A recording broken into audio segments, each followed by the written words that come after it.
Hello दोस्तों, good morning all of you.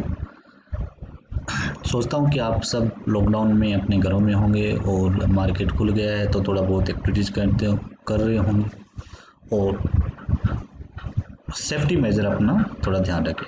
और जिन जिन साथियों ने ये चैनल सब्सक्राइब नहीं किया है वो ये साथी चैनल सब्सक्राइब कर लें। और लास्ट क्लास में हमने पढ़ा था कि इलास्टिसिटी ऑफ डिमांड क्या होती है, कौन कौन से फैक्टर होते हैं जो इलास्टिसिटी ऑफ डिमांड को इफेक्ट करते हैं। आज हम पढ़ेंगे practical importance of elasticity of demand, यानी इलास्टिसिटी ऑफ डिमांड की प्रैक्टिकल इंपॉर्टेंस क्या है, कहाँ कहाँ ये यूज होती है, किस किस क्षेत्र में इसका यूज हो रहा है। फर्स्ट आता है इंपॉर्टेंस इन टैक्सेशन पॉलिसी।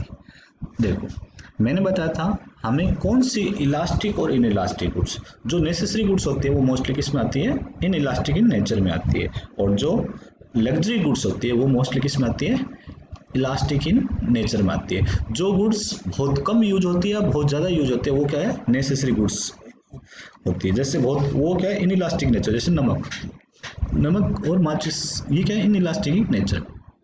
अब क्या है, इम्पोर्टेंस इन टैक्सेशन पॉलिसी। तो अब सोचिए कि गवर्नमेंट को अपना रिवेन्यू बढ़ाना है तो कौन सी गुड्स पर वो टैक्स लगाए।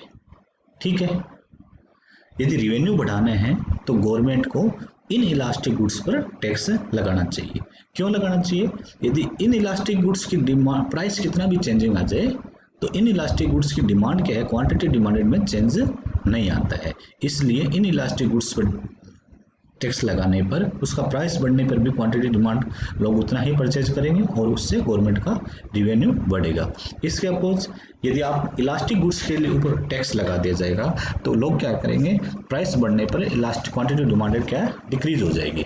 तो जिसके कारण क्या है कि ये हो नहीं पाएगा, क्या गवर्नमेंट रिवेन्यू नहीं बढ़ा पाएगी। प्राइस डिस्क्रिमिनेशन, जैसे मोनोपोली का ये फर्स्ट, मोनोपोली का क्या ये फर्स्ट एग्जाम्पल कि मोनोपोली क्या करता है कि प्राइस डिस्क्रिमिनेशन करता है। तो जहाँ मोनोपोली क्या है, प्राइस डिस्क्रिमिनेशन करता है।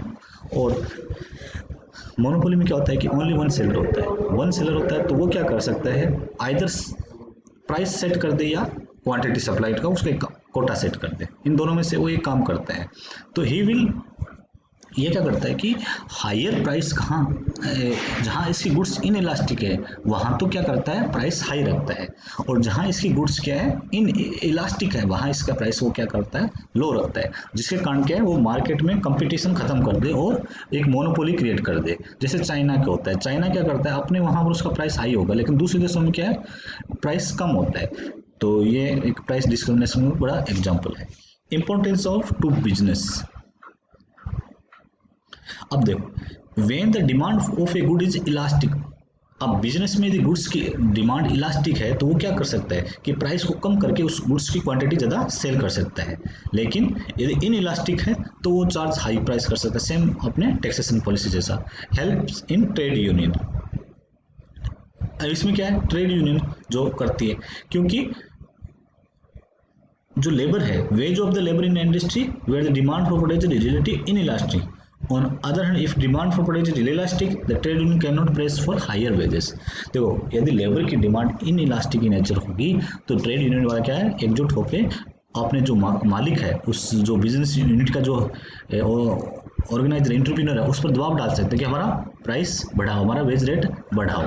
अब लेकिन यदि इलास्टिक है, मान लो इजली सी लेबर मतलब प्राइस कम करने पर लेबर अवेलेबल हो जाएगी तो आराम से दूसरे लोगों को जॉब देगा। जैसे कि इन इलास्टिक इन लेबर का मतलब है कि प्राइस बढ़ने पर लेकिन लेबर की डिमांड क्या है, क्वांटिटी डिमांड उतनी ही रहती है। ठीक है, अब आता है यूज इन इंटरनेशनल ट्रेड, वही जो मैंने लास्ट क्लास में बताया था, किस गुड्स को ट्रेड करना चाहिए, इन इलास्टिक गुड्स को एक्सपोर्ट करना चाहिए और इलास्टिक गुड्स का इंपोर्ट करना है। Determination of foreign exchange rate, use in factor pricing, factor pricing वही जो वेज जो अपने करते हैं तो वेज रेट कैसे डिसाइड होती है, ये सब फैक्टर प्राइसिंग का इलास्टिक का यूज है। इसके अलावा दोस्तों एक और आते हैं कि मेथड ऑफ इलास्टिक को मेजर कैसे करेंगे, कौन कौन से मेथड्स हैं जो प्राइस इलास्टिक को मेजर करने के हैं। तो फर्स्ट मेथड आते हैं टोटल आउटले या एक्सपेंडिचर मेथड। टोटल आउटले या एक्सपेंडिचर मेथड का मतलब है कि आप का बजट है, आप कितना बजट कितने में गुड्स में खर्च कर रहे हो, ठीक है। यदि टोटल एक्सपेंडिचर प्राइस बढ़ने पर बढ़ता है, टोटल एक्सपेंडिचर प्राइस बढ़ने पर बढ़ता है, तो ये क्या होगी, इन इलास्टिक इन नेचर होगी। यदि टोटल एक्सपेंडिचर प्राइस घटने पर, टोटल एक्सपेंडिचर प्राइस घटने पर बढ़ता है, तो ये क्या होगी, इलास्टिक इन नेचर होगी। और इसका अपोजिट, यदि प्राइस और क्वांटिटी डिमांड दोनों बराबर रहती है, तो इसमें वो बराबर रहता है, ठीक है। अब देख लो इसका फॉर एग्जांपल, यदि यूनिटी होगी तो total expenditure increase with fall in price and decrease with rise in price. यानी एक्सपेंडिचर क्या है, यदि यूनिटरी इलास्टिक है, greater than relative elastic because the total expenditure increase with fall in price and total expenditure decrease with increase in price. तो elastic goods है, यदि price बढ़ेगा तो लोग क्या करेंगे, कम खरीदेंगे तो उनका टोटल एक्सपेंडिचर क्या हो जाएगा, कम हो जाएगा।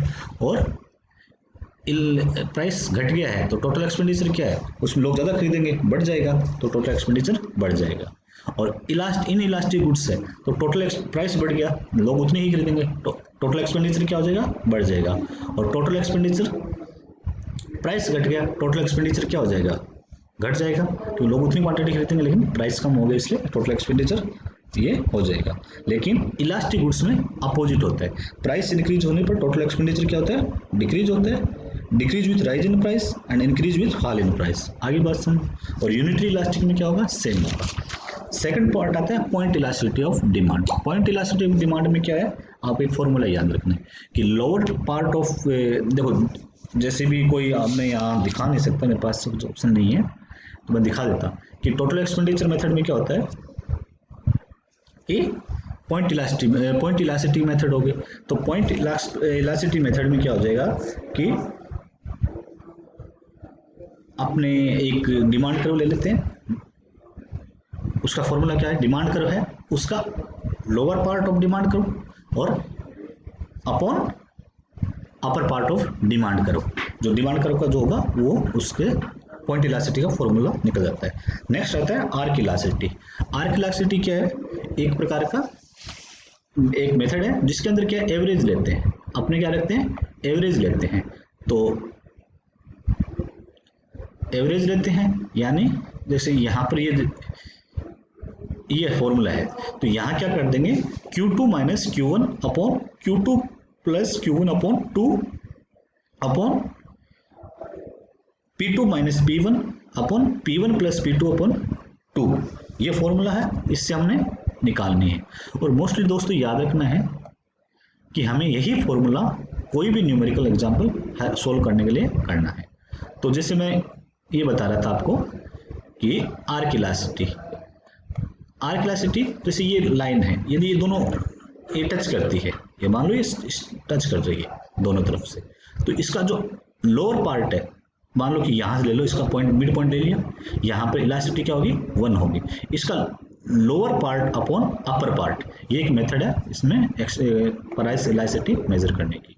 तो दोस्तों इस क्लास में इतना ही, और एक बार फिर जिसने भी चैनल सब्सक्राइब नहीं किया है वो चैनल सब्सक्राइब करें। Thank you.